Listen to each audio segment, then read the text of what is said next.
Welcome my YouTube channel Kanhaiya classes. जी हाँ, इस वीडियो में हम आपको बताएंगे कि आप एक समान विद्युत क्षेत्र में रखे द्विध्रुव पर लगने वाले बल आघूर्ण का व्यंजक आप कैसे प्राप्त करेंगे। इस वीडियो में हम आपको बहुत ही आसान शब्दों में लिखकर समझाएंगे। अगर आप हमारा पूरा वीडियो एक बार देख लेते हैं तो आप बहुत ही आसानी से एक समान विद्युत क्षेत्र में रखे द्विध्रुव पर लगने वाले बल आघूर्ण का व्यंजक प्राप्त कर लेंगे। तो सबसे पहले हम आपको चित्र के माध्यम से समझाएंगे कि इसकी थ्योरी को आप कैसे लिखेंगे, फिर हम आपको इसका व्यंजक प्राप्त करके भी बताएंगे। इसमें AB एक वैद्युत द्विध्रुव रखा है। जो AB एक वैद्युत द्विध्रुव है, इसकी लंबाई क्या है, 2L है, और इस पे आवेश क्या है, माइनस क्यू और प्लस क्यू आवेश हैं, और इस पे एक बल लगता है जो माइनस क्यू और प्लस क्यू आवेश हैं। इसके कारण एक दूसरे पर बल लगता है, वो दिशा में कैसा होता है, विपरीत होता है। यानी कि बल तो समान लगता है पर दिशा में कैसा होता है, विपरीत होता है। इसके बाद यहाँ से एक लंब डाल लेंगे, और जब लंब डालेंगे तो इसकी लंबाई हो जाएगी 2L साइन थीटा। क्या हो जाएगी, 2L साइन थीटा हो जाएगी। और वैद्युत द्विध्रुव जो है इसको इस प्रकार रखते हैं कि ये यहाँ पर थीटा अंश का कोण बनाए। फिर से एक बार चित्र के माध्यम से समझिए, फिर हम आपको बताएंगे कि आप किस प्रकार से थ्योरी को लिखेंगे। तो इसमें लिखेंगे, माना AB एक वैद्युत द्विध्रुव एक समान वैद्युत क्षेत्र में थीटा अंश का कोण बनाते हुए रखा जाता है। यानी कि जो AB एक वैद्युत द्विध्रुव है, ये एक समान वैद्युत क्षेत्र में थीटा अंश का कोण बनाते हुए रखा जाता है। जो द्विध्रुव है इसकी लंबाई कितनी होती है, 2L होती है।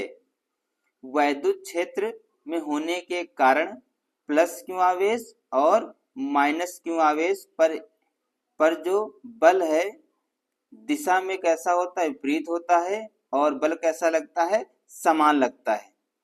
और जब एक बल दिशा में विपरीत और बल बराबर लगता है तो यहाँ पर एक बलयुग्म बनता है, और इसका कार्य होता है जो ये वैद्युत द्विध्रुव है इसको घुमाकर वैद्युत क्षेत्र में लाने का प्रयास करता है। आप देखिए यहाँ पर एक बल इधर लग रहा है, एक बल इधर लग रहा है।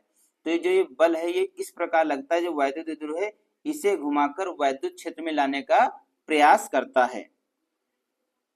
तो अब हम आपको बताएंगे कि आप यूपी पूर्व परीक्षा में जाकर किस प्रकार से लिखेंगे।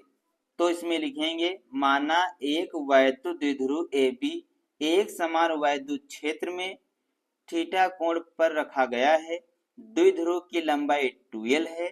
वैद्युत क्षेत्र के कारण प्लस क्यू आवेश पर एक बल क्षेत्र की दिशा में और माइनस क्यू आवेश पर उतना ही बल क्षेत्र की विपरीत दिशा में लगता है।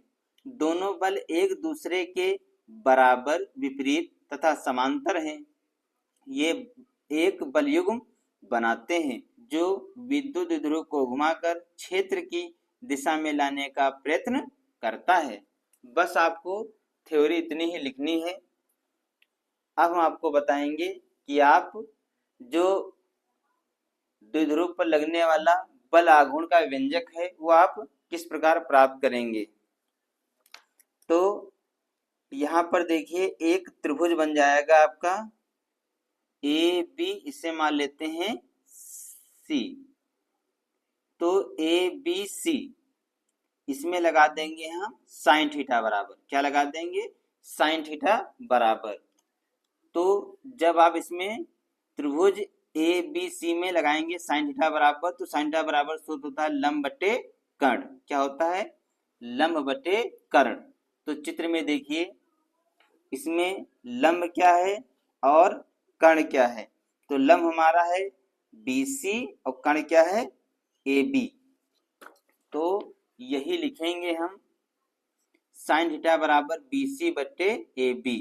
तो यहाँ पर एक मान की तिरछी गुणा करेंगे तो हो जाएगा BC बराबर AB साइन थीटा, और AB का मान कितना दिया है, 2L। AB क्या है, द्विध्रुव के बीच की दूरी यहाँ पे चित्र में देखिए ए बी के बीच की दूरी क्या है 2l। तो जहां पर ए बी है वहां पे हम लिख देंगे 2l। तो यहाँ पर BC बराबर आ जाएगा 2l साइन थीटा। अब क्या करेंगे, अब एक सूत्र होता है बल आघूर्ण बराबर लगाएंगे, बल आघूर्ण बराबर बल गुणे बल की दिशा में लंबवत दूरी। तो बल आघूर्ण को टाउ से लिखते हैं बराबर, और बल को हम F से प्रदर्शित करते हैं गुणे बल की दिशा में लंबवत दूरी क्या है हमारी BC। फिर लिखेंगे टाउ बराबर बल, यानी कि F बराबर सूत्र होता है QE गुणे BC का मान कितना है 2l साइन थीटा। एक बार चित्र में देख लीजिए, यहाँ पर BC इसका मान कितना है 2l साइन थीटा। तो जहां पर BC है वहां पे हमने लिख दिया है 2l साइन थीटा। अब क्या करेंगे, टाउ बराबर 2l क्यू ई। तो 2l क्यू को एक पास कर लिया, ई को हमने बाहर यानी कि ब्रैकेट के बाहर कर लिया, क्योंकि ये गुणे में है इनको आगे पीछे लिख सकते हैं। तो हमने लिखा 2QL ई साइन थीटा। एक सूत्र होता है वैद्युत द्विध्रुव आघूर्ण का P बराबर 2QL। तो जहां पर 2QL है वहां पे क्या लिख देंगे हम P हो जाएगा ई साइन थीटा। तो यही है एक समान वैद्युत क्षेत्र में रखे द्विध्रुव पर लगने वाले बल आघूर्ण का व्यंजक, जो हमने आपको इस वीडियो में बहुत ही आसान शब्दों में लिखकर समझाया है। तो बच्चों आज के वीडियो में इतना ही, मिलते हैं अगले वीडियो में नए टॉपिक के साथ। तब तक के लिए जय हिंद जय भारत।